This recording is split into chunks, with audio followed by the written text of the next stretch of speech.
وصحبه أجمعين. سبحانك لا علم لنا إلا ما علمتنا إنك أنت العليم الحكيم.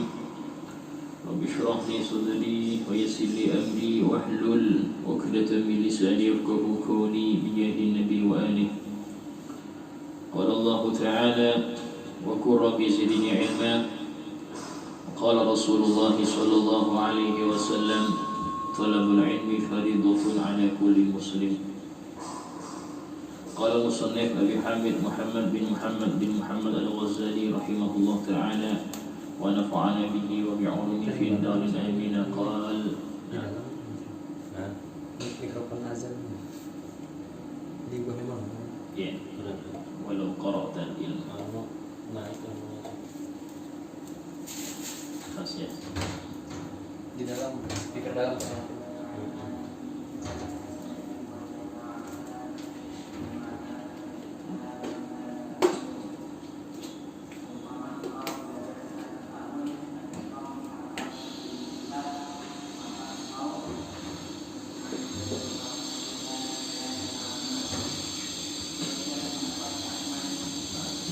Tidak siap, la takun.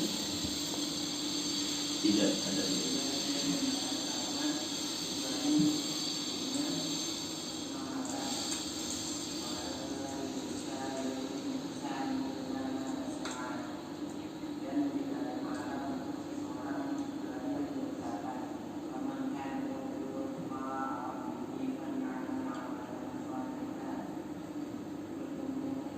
Mainkan barang siapa.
Nah, ya. Setelahnya.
Beriman sudah cukup.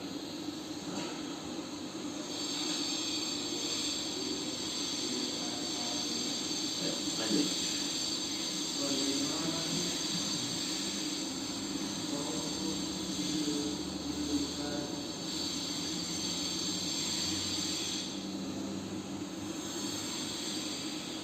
bil lisan.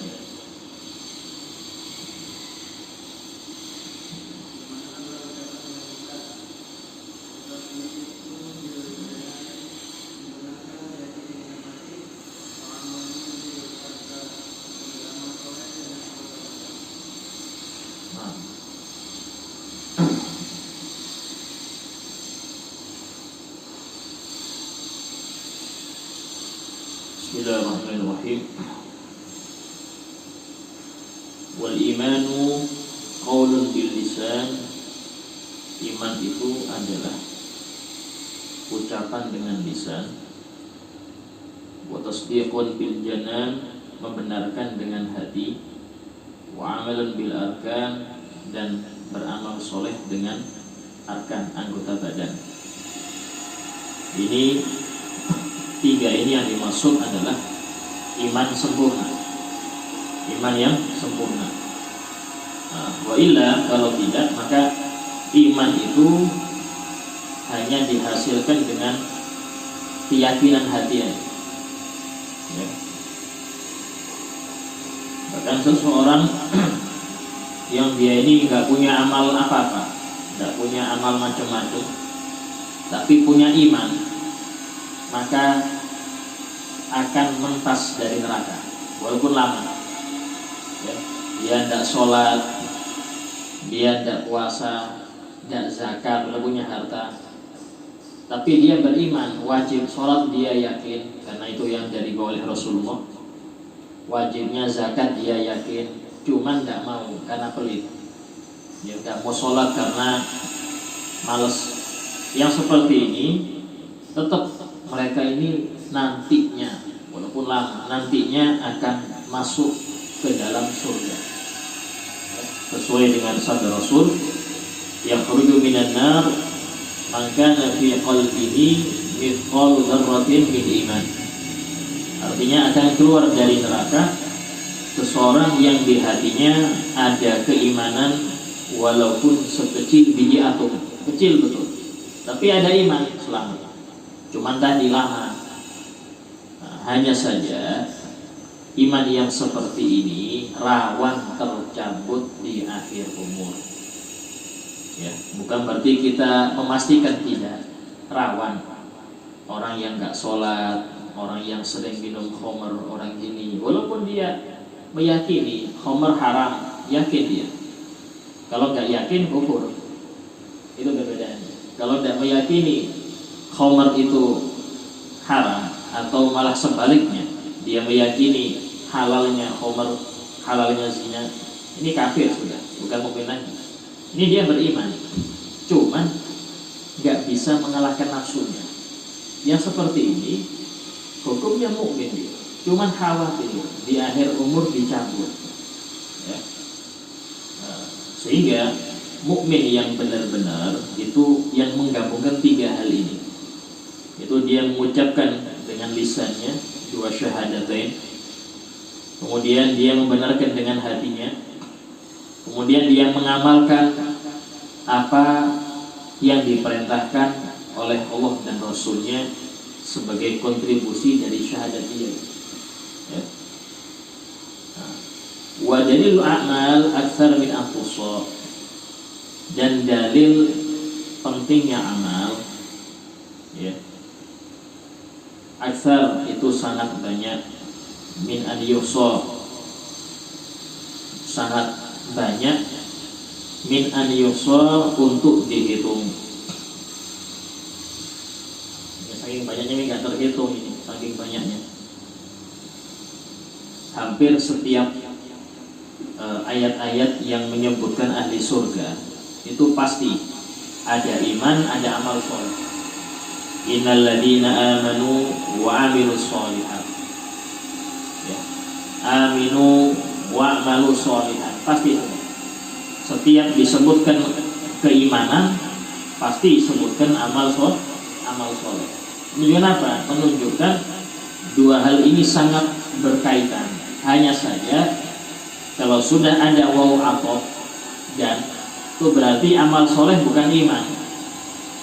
Ada kalanya orang beriman tapi nggak beramal soleh, dia mukmin. Ada kalanya orang beramal soleh tapi gak beriman, munafik.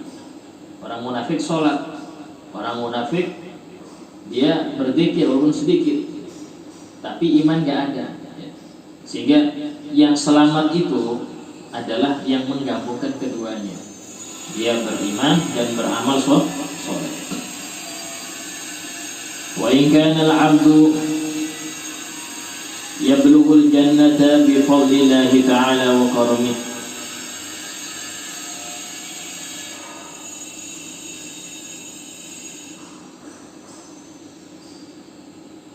Dan jika seorang hamba,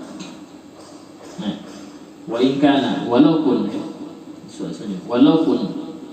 seorang hamba bisa mencapai surga, wa in kana al-'abdu, walaupun seorang hamba yablughu, bisa mencapai al-jannata, surga, bi fadlillahi ta'ala wa karamih, dengan murni anugerah dari Allah, dengan murni anugerah dari Allah, wa karamih, dan kemurahannya.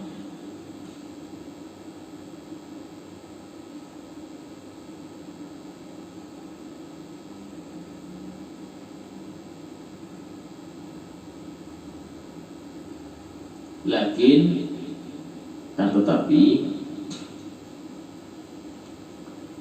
ba'da an yasta'idda, ba'da setelah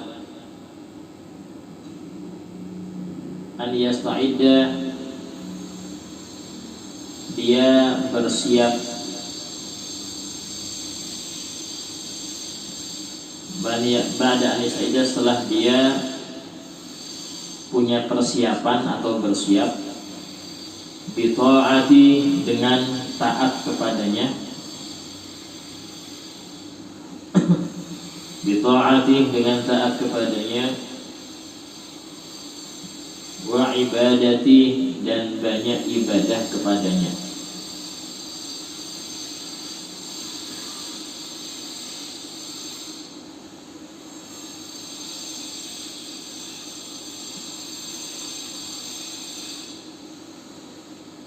Di anna rahmatullah qaribun minal muhsinin, karena rahmat Allah yaitu surga, ya. Rahmat Allah di sini surga. Qaribun itu sangat dekat.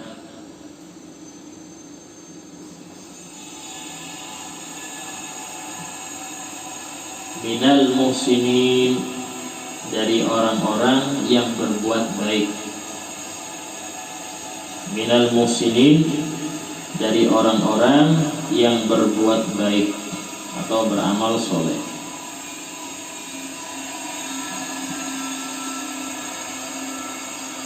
Ya. Jadi di sini beliau mengatakan bahwasanya dalil pentingnya amal itu sangat banyak. Di dalil pentingnya amal sebagai syarat masuk surga itu sangat banyak. Walaupun seorang hamba itu sudah kayak Ahlussunnah, ya, seorang hamba itu dapat surga itu murni dengan anugerah Allah. Tapi ingat, anugerah Allah di sini yang dimaksud adalah engkau diberi hidayah, engkau diberi taufik sehingga bisa beramal, itu yang dimaksud. Jadi ucapan seorang hamba bisa nyampe surga dengan murni anugerah Allah, maksudnya adalah seorang hamba jangan dia ini bertumpu dengan amalnya sehingga mengakibatkan menjamin dirinya di surga. Jangan. Oh, saya ini Ustaz sudah beramal 40 tahun tidak pernah maksiat, insya Allah di surga. Oh, jangan, karena amal Anda bukan jaminan. Yang membuat Anda dijamin surga itu adalah murni anugerah Allah. Akan tetapi jangan sampai juga karena kita meyakini orang itu masuk surga dengan murni anugerah Allah, akhirnya nggak beramal. Kenapa? Karena tanda anugerah adalah engkau digerakkan oleh Allah untuk beramal. Sehingga orang yang beramal tetap merasa takut. Apa? Takut dicabut nikmat hidayah ini, sehingga dia nggak beramal lagi, walaupun hanya beberapa menit sebelum wafat. Karena ini yang khotor khawatirin habis-habis. Yang mengkhawatirkan ini itu apa? Di detik-detik terakhir Allah mencabut hidayahnya. Sehingga tidak dinamakan seseorang itu berhasil kecuali kalau dia sudah mendapat titel husnul khotimah. Seperti orang sholat ya.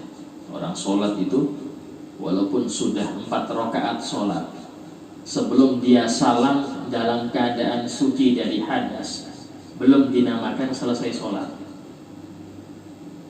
Sebelum salam buang angin, nah wajib ulang dari awal. Ini sholat bisa diulang. Wafat, kalau sudah wafat gak bawa iman, kehidupan gak bisa diulang lagi gitu. Kalau sudah wafat tanpa gak bawa iman, maka gak bisa ngulang hidup, gak bisa.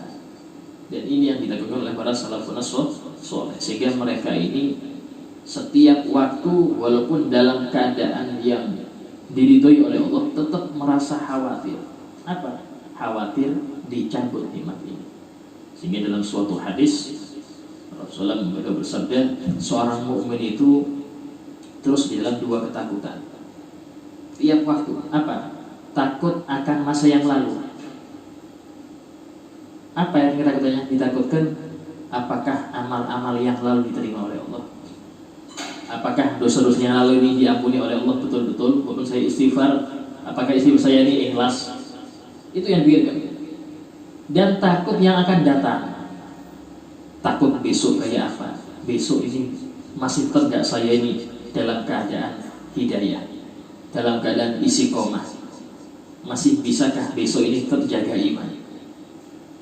Bahkan yang dikhawatirkan para nabi-nabi terdahulu, cuma disebutkan ketika Nabi Yakub alaihissalam sakaratul maut, itu Allah abadikan kekhawatiran beliau kepada putra-putranya yang mereka nabi semua. Di 12 putra Nabi Yakub yang terkenal dengan Bani Israel itu nabi semua. Wa idh hadara Yaqub al-maut, lihatlah, ingatlah wahai Muhammad, ketika kematian sudah menghadiri Nabi Yakub, sudah dekat. Idh qala li bani, ketika dia mengatakan kepada putra-putranya, ma ta'buduna min ba'di, apa yang kalian sembah setelah aku wafat? Akidah kalian setelah aku wafat ini tetap apa enggak? Masih tetap ahlus sunnah apa enggak? Tetap istiqomah belajar apa enggak? Tetap berjamaah apa enggak? Karena itu perhatikan, banyak anaknya orang-orang soleh, abahnya wafat, sudah enggak sejalan lagi. Ya, waktu dua abahnya ada, masya Allah, hadir sholat, hadir pengajian, abahnya wafat, tinggal. Ini yang dikhawatirkan para orang tua soleh seperti ini. Ya, bukan khawatir nanti makan apa, enggak. Karena mereka ngerti urusan itu sudah Allah jamin. Yang belum Allah jamin ini adalah yang Allah bebankan kepada kita tugas itu. Apa itu? Ibadah. Jadi, tugas kita ini ibadah. Itulah disebutkan seorang hamba yang baik, hamba yang benar-benar ngerti dirinya ini seorang hamba, itu ibarat seperti pembantu atau budak ya. Ada budak, ada majikan. Majikan ini anggap Allah Ta'ala. Majikannya bilang, tugas engkau di sini, di rumah sini, itu nyapu, nyuci piring ya. Untuk urusan makan minum per hari urusan majikan. Nah, pembantu yang benar, dia tidak akan ngurus ini gaji cair, nggak ngurus. Dia penting dia tugasnya. Tugas saya adalah jam sekian nyuci piring, jam sekian nyuci pakaian, jam sekian masak, jam sekian nyapu, selesai. Itu aja tugasnya dia. Dia tidak mikir cair nggak ya? Cair nggak mikir. Kenapa? Sudah dijamin sama bosnya. Itu juga seorang hamba yang sudah ngerti hidup di dunia ini sudah Allah jamin rezekinya. Hanya Allah menuntut pada dia, ayo ini tugas dariku, laksanakan. Dia tidak akan mikir urusan rezeki. Walaupun ikhtiar termasuk tugas kalau dia punya family, punya keluarga yang wajib dinafkahi atau untuk menjaga dirinya dari minta-minta, ya silakan. Cuman ingat tugas yang utama ini jangan sampai teledor. Apa itu? Ya sholat 5 waktu, ya belajar ilmu agama sehingga Anda tahu apa yang wajib, apa yang haram. Ini tugas ibadah. Nah, sehingga seorang hamba yang ngerti dirinya hamba, maka dia fokus akan tugasnya yang dibebankan oleh Allah untuknya. Dan dia tidak terlalu ngoyok, tidak terlalu memikirkan siang malam hal-hal yang sudah Allah jamin baginya. Ya. Orang yang kerja pabrik itu atau enggak PNS, tidak pernah kepikiran cair enggak ya tanggal 7, tidak pernah kepikiran dia. Dia ngerti pasti transfer masuk. Yang penting dia ini ya, istilahnya kerja sesuai dengan tugasnya. Ini kepada manusia, kepada makhluk kita enggak khawatir. Mengapa kita khawatir dengan Al-Khaliq yang menciptakan seluruh alam ini? Tidak usah khawatir. Ya, tidak usah khawatir. Nah, ini harus masuk. Nah, ini kalau sudah masuk ke hati, maka dia di dunia ini akan hidup dengan tenang. Kalau sudah tenang, bahagia. Intinya situ. Banyak orang stres, kenapa? Kepikiran, resah, sehingga dia ngoyok sini, tambah banyak penyakit karena stres, banyak penyakit macam-macam. Ya. Nah, kalau sudah tenang, aman. Tadi apa? Merasa yakin dengan janji Allah. Dan ingat bahwasanya orang yang dia baik di dalam tugasnya, Allah kasih bonus dulu, kasih bonus. Apa bonusnya? Allah berfirman, "Man amila shalihan min dzakarin aw unsa wa huwa mu'min." Barang siapa yang beramal soleh, baik itu laki-laki maupun perempuan, dan dia beriman, falanuhyiyannahu hayatan thayyibah, maka niscaya aku akan beri dia penghidupan yang nyaman. Ini jaminan dari Allah Ta'ala. Ya, bahagia itu rasa. Berapa banyak orang harta banyak tapi gelisah, masalah muncul mulai dari masalah anaknya lah, masalah istrinya lah, masalah tetangga, masalah ini macam-macam. Jadi ini kadang kena setor, kena gini-gini. Kenapa? Gak bahagia, dohirnya bahagia, tapi gak bahagia dia. Di sini bahagia. Tapi berapa banyak orang yang pas-pasan, tapi enak, tentram hidupnya, ya, tentram. Itu, kita cari tentramnya. Tentramnya kita cari. Dengan cara apa? Yaitu ikuti, minta bonus dari Allah ini dengan cara beramal soleh Anda. Dan amal soleh tidak mungkin tanpa ilmu. Amal soleh tidak mungkin tanpa ilmu. Nah, sehingga penting dalam hal ini ilmu Allah, ilmu dalam Al-Quran itu solusi untuk kehidupan kita, baik itu duniawi maupun ukhrawi. Nah, sehingga di sini katakan beliau, seseorang betul bisa mendapatkan surga dengan murni kemurahan Allah, tapi setelah dia siap dengan ketaatannya, dengan ibadahnya harus ada. Bahkan kenapa? Lianna rahmatullah qaribun bil muslimin. Karena rahmat Allah itu dekat dengan orang-orang yang berbuat baik. Tidak mungkin orang nyari rahmat Allah tapi depan TV, ya, jagongan di warung kopi sambil ngomongin orang. Tidak mungkin datang situ rahmat Allah. Gimana rahmat Allah? Baca Quran rahmat Allah. Di majelis ilmu rahmat Allah. Anda berzikir istighfar rahmat Allah. Itu rahmat Allah di situ. Kenapa? Karena sudah Allah tentukan dalam Al-Quran, inna rahmatullah qaribun minal muhsinin. Ini dalam Al-Quran. Sesungguhnya rahmat Allah itu dekat dengan orang-orang yang berbuat baik. Itu apa? Ibadah. Walau kila ayyudah, seumpama ada yang mengatakan,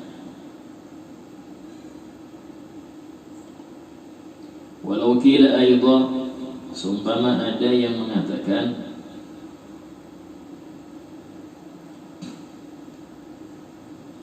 yablughu bimujarradil iman,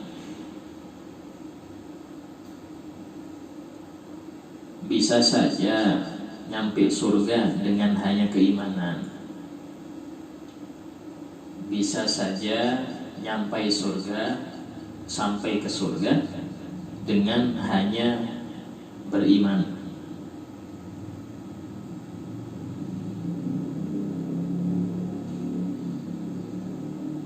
Nah, ini memang ucapan ini sesuai dengan hadis, ya. Dari yang saya sampaikan, bahwasanya Rasulullah bersabda, yakhruju minan nar, akan keluar dari neraka, maka fi qalbihi mithqalu dzarratin min iman. Seseorang yang di hatinya terdapat iman walaupun sekecil biji atom, kecil betul, akan keluar. Maksudnya apa? Akan masuk surga. Memang ada. Nah, setelah ada orang dengan hadis ini, oh berarti santai saja, tidak perlu amal banyak-banyak. Yang penting iman. Nah, ini orang yang nelen hadis nggak dipikir dulu, ya. Kulna, maka kami mengatakan, kami jawab. Kata Imam Ghazali, kulna, kami jawab. Naam, iya, betul, memang nyampe ke surga. Lakin mata yablu, tetapi kapan nyampe-nya dia? Tidak mungkin langsung, pasti mampir gitu. Nah, mata yablu, kapan dia sampai ke surga itu?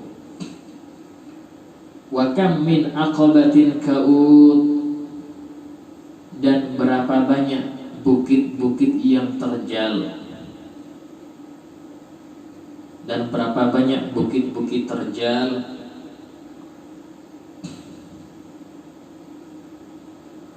yaqta'uha, yang harus dia lewati.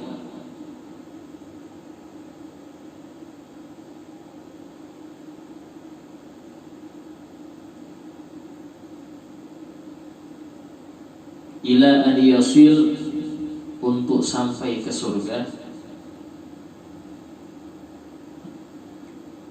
Betul, kalau orang cuma modal iman saja ya di surga, cuman terakhir keluar dari terakhir sudah sepi semua, di neraka cuma orang kafir. Nah, dia baru dimunculkan. Nah, kita nggak pengen seperti itu, ya. Ya, sudah kan bahwasanya di neraka ini siksaannya itu bukan kayak di dunia. Di dunia ini seperti ini, ya. Mau kalian masuk ke sekolah apa? Pas pertama kali kena hukuman pukul rotan, sakit itu. Besoknya mending. Sebulan biasa rotan, roti ketan aja itu, roti ketan katanya. Ini dunia. Tapi di akhirat tidak. Di akhirat bagaimana Allah Ta'ala menceritakan dahsyatnya siksa neraka itu dengan firman-Nya, kullama nadijat juluduhum, setiap kali kulit mereka ini matang, ya, badalna juludan ghairaha, kami ganti dengan kulit yang lain, yang kayak kulit yang tidak pernah merasakan apa-apa. Dia zulqal adab, agar dia lebih merasakan adabku. Telinga sudah sekali panas, tiap hari disentil, biasa sampai aja sentil, biasa. Tapi kalau diganti, istilahnya baru lagi telinga sakit. Ini bukan sentil, digosongkan sampai masak. Nah, dijat sampai masak kulit, ya. Kalau kulit sudah masak, dipanaskan lagi nggak terasa, diganti sama Allah kulit yang baru. Itu apa? Liyatul qala ada. Nah, ya seperti ini nggak ada yang kuat, ya, nggak ada yang kuat. Sehingga kalau ada yang mengatakan santai aja, yang penting ada iman. Nah, ini belum tahu ya apa siksa neraka. Yang disebutkan api dunia itu adalah percikan dari neraka, percikan, ya, yang dicelup ke laut, nguap laut. 70 kali dicelup, 70 kali, terus nguap, terus lagi nguap, sampai 70 kali baru jadi api dunia.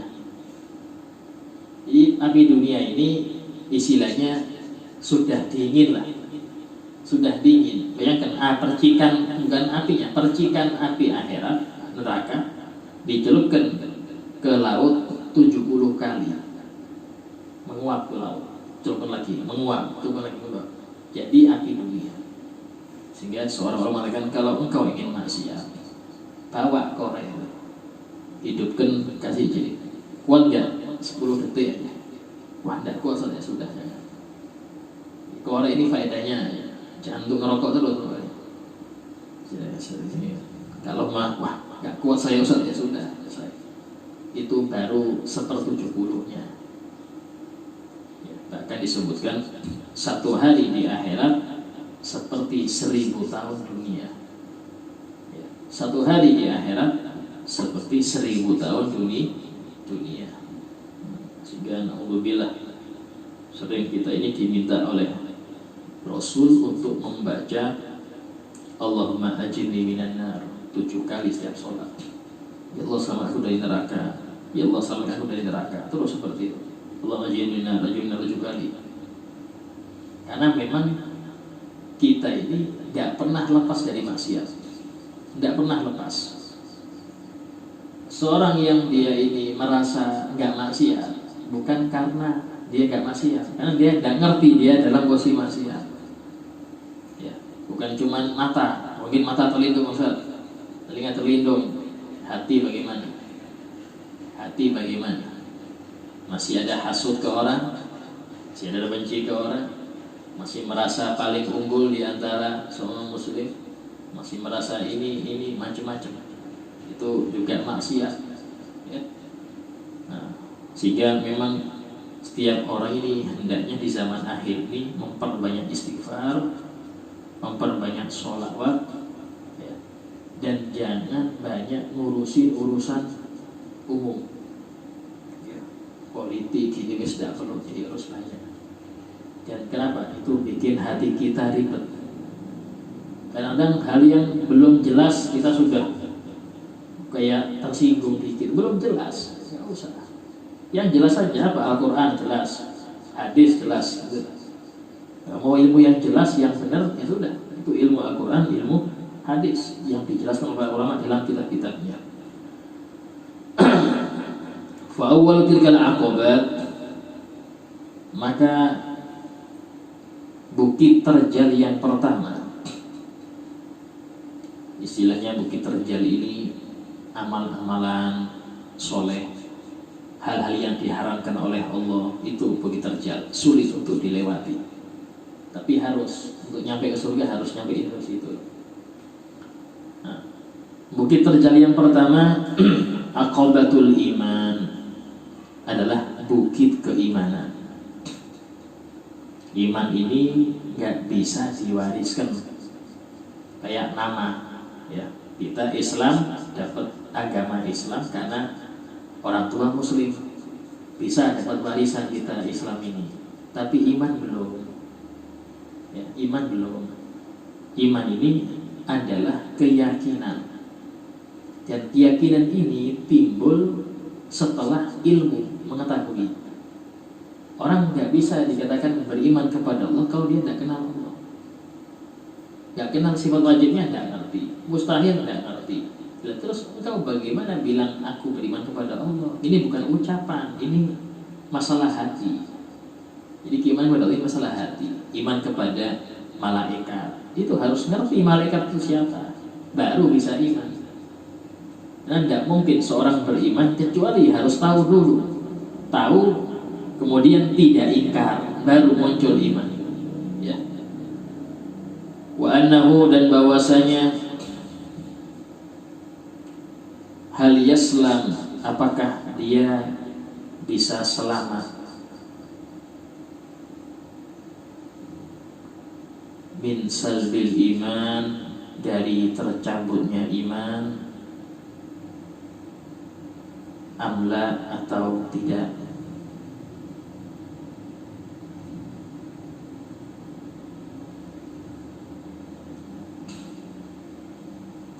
iman ini yang wajib dijaga sampai akhir hayat. Iman dan Islam. Ya. Kalau Islam itu waktunya ada. Sholat, kalau sholat selesai. Zakat kalau wajib, zakat bagi zakat. Ya. Puasa pas Ramadan aja. Tapi kalau iman ini setiap detik dia harus dijaga. Sehingga memang kadang-kadang muncul khawatir. Khawatir ini lintasan syaitan. Contoh kita ragu, masa sih rezeki dijamin? Itu lintasan setan. Harus kita hapus. Betul, jadi dijamin. Saya ini kerja hanya ikhtiar. Bukan ini yang memberi makan saya, bukan. Yang makan saya ini Allah Ta'ala. Ini cuma Allah memberi saya makan dari wasilah ini.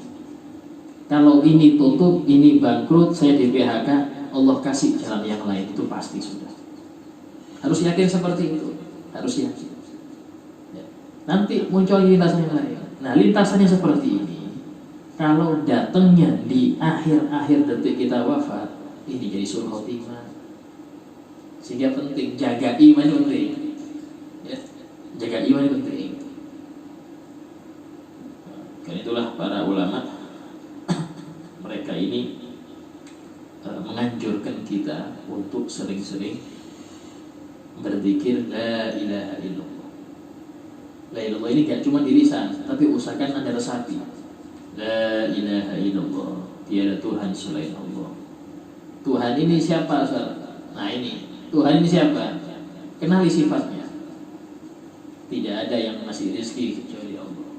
Tidak ada yang maha berkuasa kecuali Allah. Tidak ada yang maha berkehendak kecuali Allah. Kalau sudah orang meyakini semua kejadian di dunia ini adalah kehendak Allah, tidak mungkin dari lisannya muncul ucapan mengapa terjadi, tidak mungkin. Karena kalau bilang mengapa ini berarti engkau kurang iman iradah kepada Allah. Sifat iradah Allah ini wajib. Dan semua kejadian dunia, baik itu kafirnya orang kafir, taatnya orang taat, maksiatnya orang bermaksiat, ya, miskinnya orang yang lemah, sudah lemah gini miskin, ada yang bayi dan apa meninggal, semua kehendak Allah sudah. Kalau kita masih mengapa ya Rob, ada keingkaran di hati, sehingga harus dicegah, tolak itu, ya. Nah itu penting, menjaga iman ini penting. Pada banyak dari umat Islam sekarang tidak ngerti urusan iman, sehingga mereka rentan untuk berpindah agama. Na'udzubillah dan na'udzubillah. Wa idza wasal, dan jika dia sudah sampai ke surga, ya, maksudnya dia bisa jaga imannya,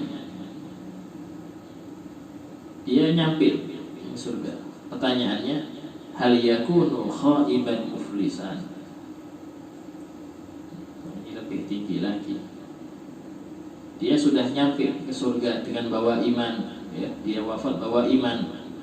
Hal yakunu khaiban, apakah dia menjadi orang yang khaib, sia-sia? Muflisan, bangkrut. Muflisan dan bangkrut.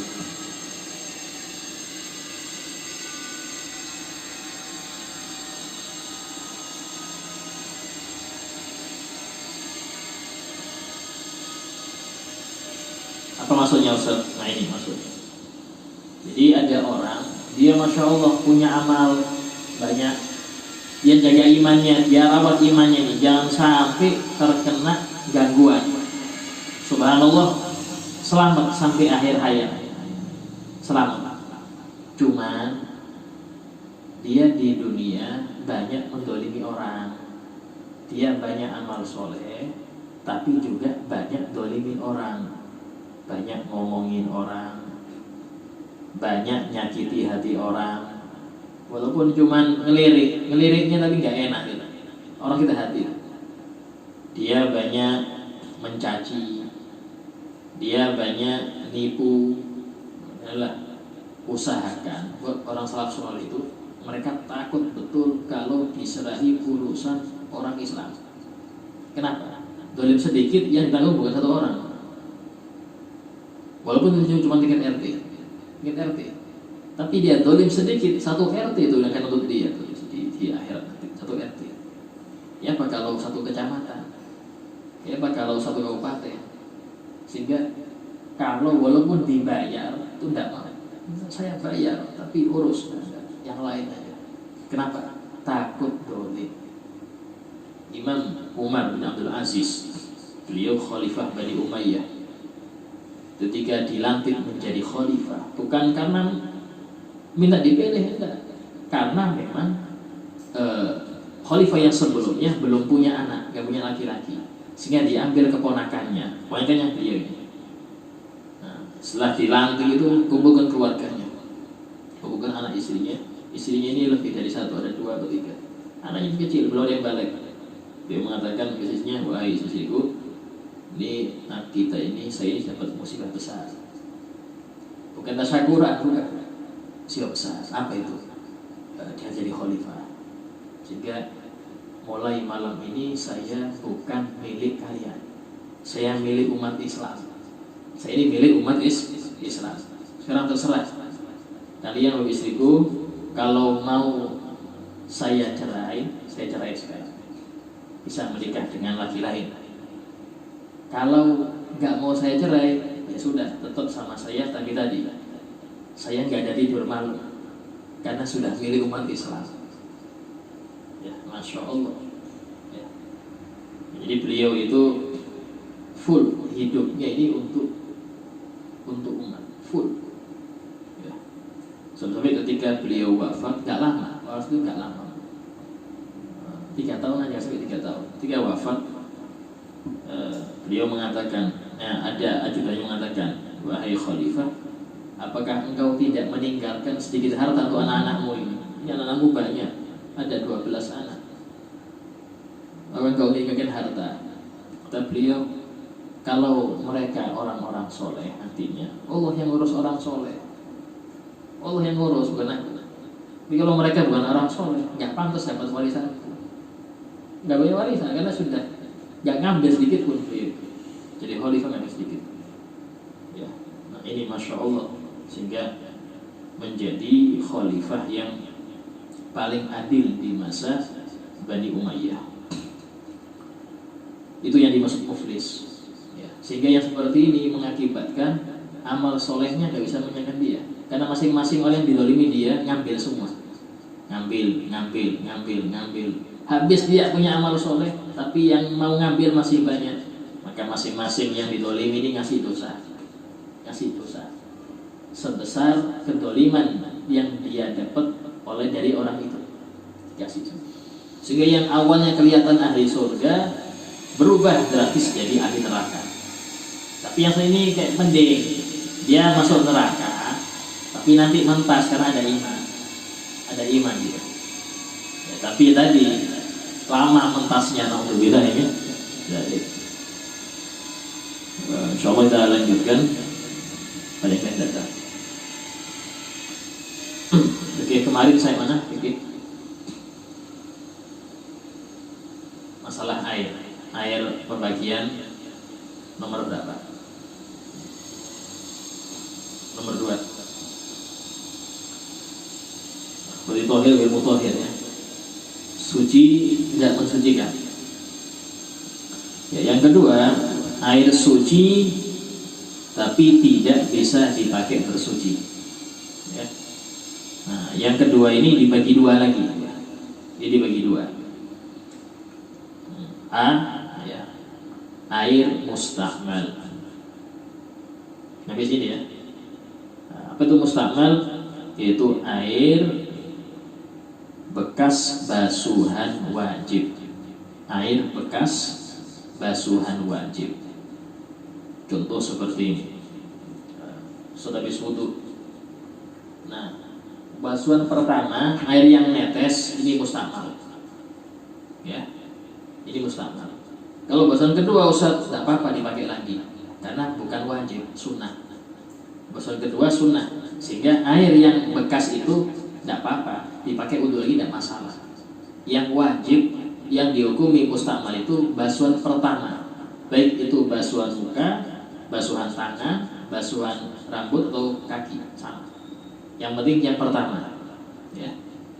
Nah, itu hukumnya mustakmal. Itu apa? Airnya suci, tapi tidak bisa dipakai bersuci.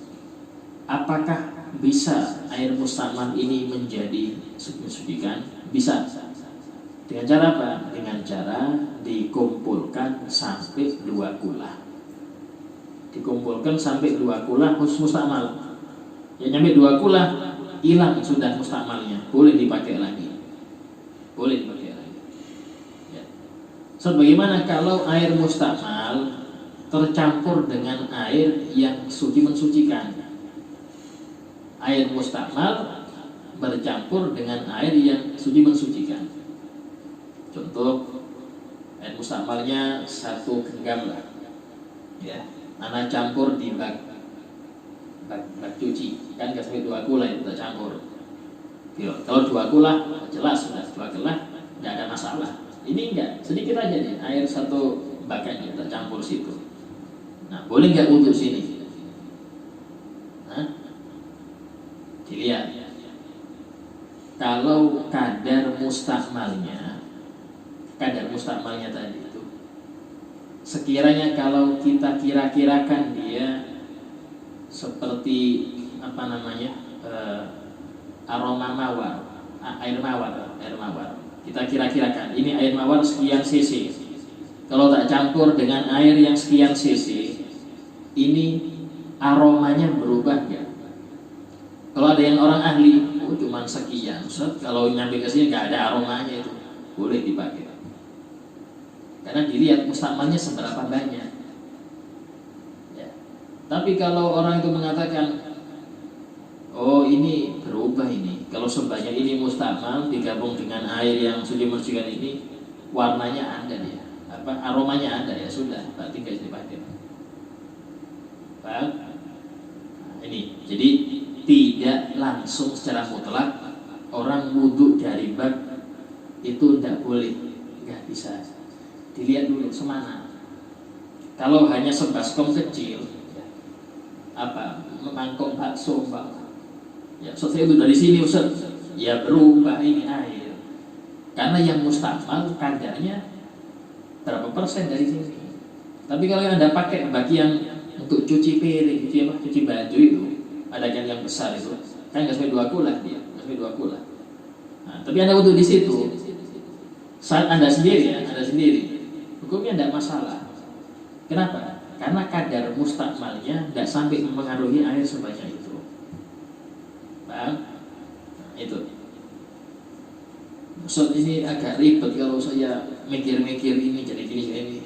Kalau saya langsung tak pakai ya Pak, langsung makainya, tidak usah mikir-mikir ini kalau sekian jadi kayak apa, tidak perlu. Ini hukumnya bagaimana? Boleh tapi makruh. Boleh tapi makruh. Ya. Itulah para ulama, mereka rata-rata guru-guru yang di pengajian itu langsung bilang tidak boleh gitu. Bukan berarti nggak boleh itu mutlak, enggak, karena ada tafsirnya itu. Cuma masyarakat kalau dibilang tafsir pusing gitu. Waduh, ini banyak tafsirnya, pusing gitu. Langsung di stop aja sudah. Nah, sudah usah. Nah, tapi kalau kita pas di perjalanan, ya, keran gak hidup, yang ada cuman bak aja, nah, pakai situ, gayung nggak ada, gayungnya nggak ada, ya sudah pakai wudhu. Walaupun afdolnya ambil siram keluar, ambil air siramnya keluar, jadi mustakmalnya nggak nyampur. Terus kalau ngambil itu niat untuk menceduk, ikhtirah, niat ikhtirah, bukan niat basuh tangan. Niatnya apa? Niat ikhtirah. Saya niat mencebuk, sehingga tangan Anda nggak sampai membuat itu mustakmal. Dengan apa? Niat mencebuk tadi itu, mencebuk buang di luar, mencebuk lagi, karena nggak ada gayung, mencebuknya di luar, itu tidak apa-apa. Karena hanya bahasan pertama. Yang kedua, nyelup tidak apa-apa, walaupun kurang dari 2 bulan. Kenapa? Nggak akan mustakmal bahasan kedua. Yang wajib cuma yang pertama saja. Nah, paham? Nah, kemudian Kemudian yang kedua, jenis kedua daripada air yang suci dan tidak bisa dipakai bersuci adalah ma'ul mutaghayyir, air yang berubah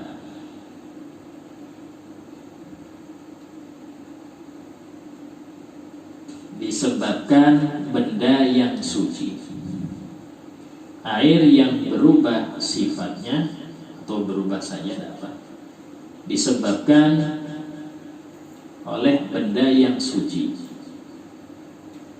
Contoh, air terkena teh jadi air teh, ya, yang awal warnanya jernih jadi coklat. Nah, ini hukumnya tidak bisa dipakai wudu walaupun suci dia.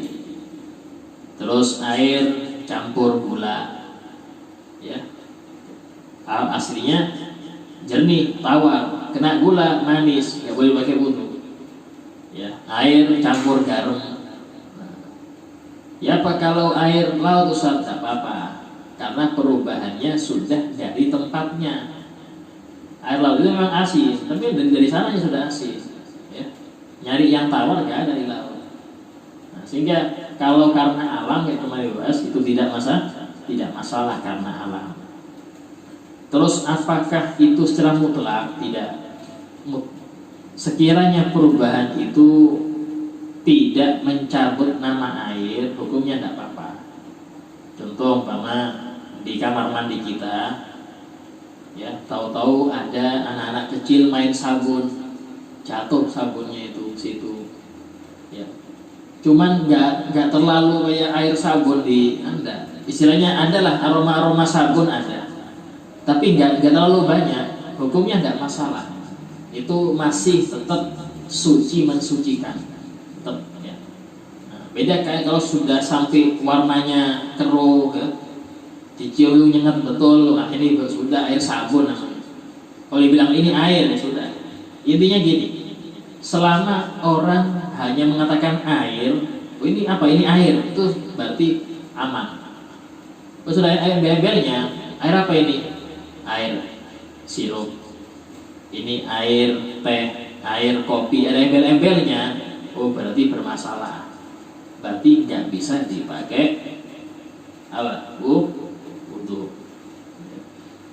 Siapa kalau campurannya ini nggak kelihatan? Dia kecampur tapi nggak kelihatan, nggak ada aromanya, nggak ada rasanya, nggak ada warnanya. Kayak apa? Larutan. Tahu larutan kan? Yang jernih itu kan? Itu obatnya banyak tuh. Silakan dicek di komposisinya. Obatnya banyak. Nah, tapi nggak kelihatan, pahit juga enggak. Nah ini boleh nggak dipakai wudu? Nah, hukumnya tidak boleh. Karena kadar selain air banyak, ya, itu istilahnya sama seperti air yang mustakmal. Soalnya kan nggak ada sifatnya dia. Mustakmal itu nggak ada rasa, nggak ada warna, nggak ada bau, kecampur dengan air mensucikan. Dan kadarnya lebih banyak, apalagi separuh, ini separuh lebih. Hukumnya sudah tidak bisa. Ya. Tapi kalau air aqua, ya, kalau kayak ini ada manis sedikit ini kayaknya. Ini ada manis sedikit, ya. Semuanya, kalau saya minum ini agak beda. Kalau aqua sama ini, kalau ini agak manis. Ini bisa nggak seperti kayak wudu? Nah, kadarnya dikit, tidak masalah kadar dikit. Ya. Itu intinya kalau sekiranya ada campuran, maka dilihat berapa persen. Karena dia jelas yang menjadikan air itu berubah. Nah, kemudian yang merubah air ini ada dua. Istilahnya perubahan air itu, yang mencampur air ini ada dua. Ada mukhalid, ada mukhalid, ada mujawir. Mukhalid ini kalau sudah bercampur dia nggak bisa dipisah lagi. Nah, ini yang hukumnya merubah sifat air, merubah hukum air. Kalau mujawir seperti apa? Minyak. Ada air 1 galon atau 1 akuarium lah. Anak kasih minyak 2 liter. Bisa nggak dipisah ya? Itu minyak sama air. Bisa ya? Nah, di mana minyaknya? Atas apa bawah? Atas. Sehingga Anda wudhu pakai keran yang di bawah tidak apa-apa. So ini campur minyak, minyaknya di atas. Walaupun dicampurnya diaduk-aduk tetap ke atas minyaknya. Sehingga boleh memakai itu. Tidak apa-apa. Beda dengan dicampur gula, yang lain lagi sudah. Ya, tidak bisa sebagai wudhu. Dan ini nggak cuma urusan menghilangkan najis, menghilangkan hadas. Najis pun sama. Contoh, sebagian orang waktu buang air ya, di samping jalan, mungkin dia kebelet turun buang air. Nah, ini nyiramnya nggak ada air, pakai minuman ya.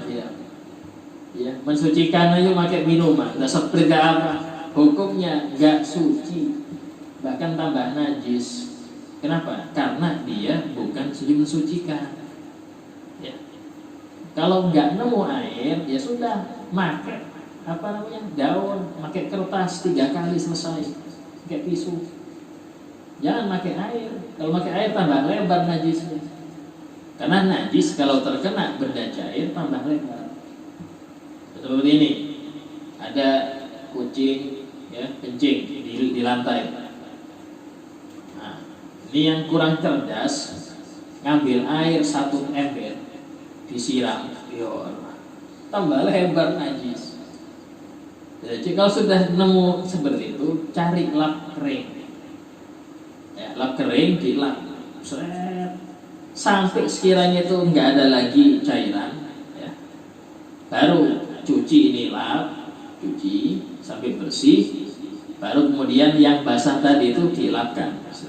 Siram sedikit air, kita siram, dilap, selesai, suci. Kalau disiram tambah lebar, ya dipel tambah banyak.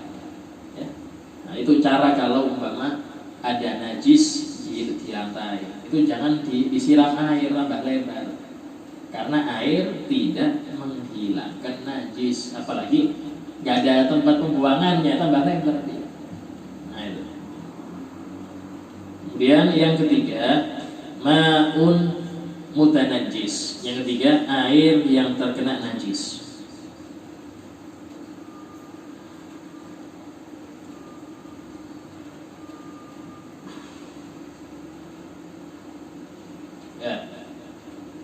Itu ada 2. Ada kalanya air sedikit, kurang dari 2 kula. Ada kalanya 2 kula lebih. Nah, yang pertama, jika air kurang 2 kula, jika air kurang dari 2 kula, maka jika terkena najis,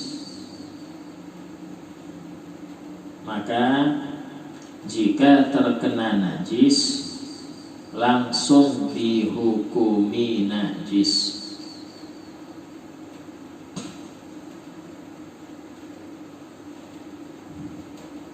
Langsung dihukumi najis, baik berubah atau tidak. Baik berubah atau tidak. Ya. Contoh bak mandi, di kamar mandi, sebagian orang sekarang jarang yang bak mandi itu 2 kula. Rata-rata nggak sampai 2 kula. Ya. 2 kula ini cara ukurnya apa sih Ustaz? Ukurnya gini, kalau dia bentuk kubus, ya, bentuk kubus, itu persisinya minimal 62,5 cm. Persisinya itu, kan sisi kuadrat kan rumusnya kubus ini, sisi kuadrat. Jadi isinya 6,2 cm. Itu kalau penuh full hukumnya 2 kula. 2 kula. Kalau pas ukuran balok kayak apa? Ukuran balok tinggal dilihat. Sekarang volumenya berapa nih? Volume ini berapa? Nah, kalau ukuran balok, umpama panjang kali lebar kali tingginya itu volumenya sama dan dia penuh, sudah cukup. Cukup sudah. Ya. Sudah cukup. Ini lihat volumenya aja. Volumenya berapa ya? Ya. Nah, itu sudah sah. Ini juga bentuk silinder kayak apa? Kayak tabung ya, seperti itu, kayak sama. Nah, ini kalau kurang dari 2 kula, kalau kita yakin ada najis masuk situ, maka hukumnya ini air kolam ini wajib dikuras. Walaupun nggak berubah, kenapa? Kurang dari 2 kula. Bak mandinya kurang 2 kula. Ya, sehingga kalau terkena sesuatu najis, ya dikuras. Itu resiko kalau bikin bak mandi kurang 2 kula. Apalagi pakai tempat cat itu. Tempat apa? Cat yang besar ya, jelas itu tinggal dibuang aja itu. Nah, kalau nyampe 2 kula, maka jika terkena najis, yang B nih ya, yang B, kalau dua kula dia dan kena najis, maka dilihat. Apa dilihatnya? Dilihat berubah apa? Nah, kalau berubah, ya hukumnya mutanajis. Ini air berarti sudah bumi najis. Jadi saking banyaknya najis sampai dia berubah itu. Ya.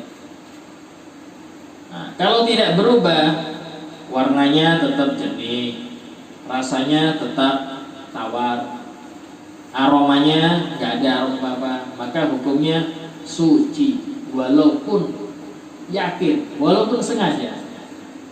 Contoh di kolam renang, ya nggak ada patah sambil menyelam minum air, ini sambil menyelam buang air, ya dia buang air di situ, di kolam renang sambil buang air. Hukumnya, Ustaz ini nggak ada aroma, Ustaz, wudu situ nggak apa-apa, habis buang air wudu situ, wudu sholat nggak apa-apa. Kenapa? Nggak berubah, warna tetap jernih, rasanya juga dilihat tawar aja, Ustaz, buang ya. Terus rasa, aroma nggak ada, boleh, nggak apa-apa. Walaupun yakin, cuman dianjurkan wudunya ya minggir dikit lah. Masa buang situ wudu situ juga, minggir dikit, ya minggir dikit. Ya. Ini kalau 2 kula atau lebih. Ya. Nah, terus bagaimana kalau seperti kita bikin minuman? Tahu-tahu ada semut di situ 3, 2. Ini kan najis ini semut. Bangkai. Terus berarti ini ya sampai 2 kula saya, jelas sampai 2 kula terus 1 cangkir. Berarti najis dong, Ustaz. Dilihat. Nah, ada najis yang dimaafkan. Di antaranya bangkai hewan yang ketika hidup kalau kita potong dia nggak muncrat darah. Ada semut muncrat darahnya. Ada. Nah, bangkai hewan yang seperti ini itu paling besar cicak. Itu. Ya, di atas itu muncrat darah. Kalau dipotong muncrat darah itu paling yang nggak muncrat itu paling besar cicak ke bawah. Nah, itu kalau masuk ke air dimaafkan. Najis tadi dimaafkan. Tidak apa-apa, kita minum tidak masalah. Dengan syarat nggak sengaja. Kalau sengaja, itu semut Jepang. Semut Jepang taruh dulu diaduk. Najis tidak boleh. Untuk obat nggak ada. Ini penting ya. Nah, insya Allah kita lanjutkan pembahasan air yang najis yang akan datang insya Allah. Fadilah bina syafina Al-Fatihah. Bismillahirrahmanirrahim. Suratul Ladina An'amta 'alaihim. Bismillahirrahmanirrahim. Alhamdulillahirabbil alamin. Allahumma shalli wa sallim ala sayyidina Muhammadin wa ala alihi wa sahbihi ajma'in. Rabbana anfa'na bima 'allamtana, rabbi 'allimna alladhi yanfa'una, rabbi faqihna faqih ahlana kharabatina fi dinina, rabbi waffiqna fiqhum lima tartadi qawlan fi'lan karama, warzuqil kulla halalan da'ima wa akhil anqiya ulama nahda bil khair fa kulla syarr. ربنا واصلح لنا كل شؤون قر بالرضا منك العيون واقض عنا ربنا كل الديون قبل أن تأتينا رسل منون ربنا آتنا في الدنيا حسنة وفي الآخرة حسنة وقنا عذاب النار وصلى الله على سيدنا محمد وعلى آله وصحبه وسلم والحمد لله رب العالمين. السلام عليكم ورحمة الله وبركاته.